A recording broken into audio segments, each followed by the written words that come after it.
দলিল লেখকরা দেশের উন্নয়নে গুরুত্বপূর্ণ ভূমিকা পালন করেন। বিস্তারিত থাকছে গাইবান্ধা থেকে রজতকান্তি বর্মনের প্রতিবেদনে।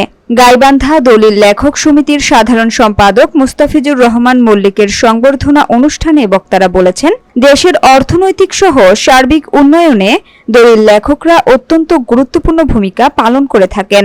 মুস্তাফিজুর রহমান মল্লিক বাংলাদেশ দলিল লেখক সমিতি কেন্দ্রীয় কমিটির ভাইস চেয়ারম্যান নির্বাচিত হয়েছেন।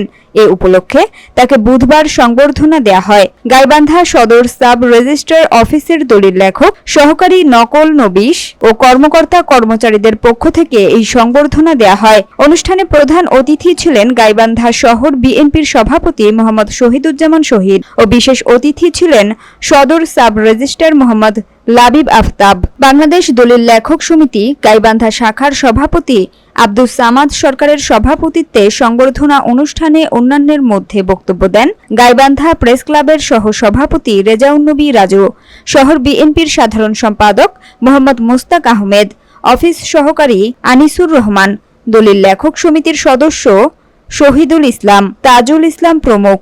অনুষ্ঠান পরিচালনা করেন দলিল লেখক জাহাঙ্গীর আলম। সংবর্ধনার জবাবে বাংলাদেশ দলিল লেখক সমিতির কেন্দ্রীয় ভাইস চেয়ারম্যান মুস্তাফিজুর রহমান মল্লিক বলেন, দেশের ৩০ লাখ দলিল লেখক রয়েছেন।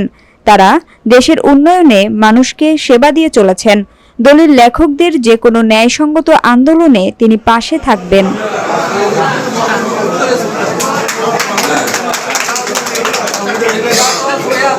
সংগঠিতগণ যারা মুস্তাফিজুর রহমান মল্লিককে ফুলের শুভেচ্ছা প্রদান করছেন।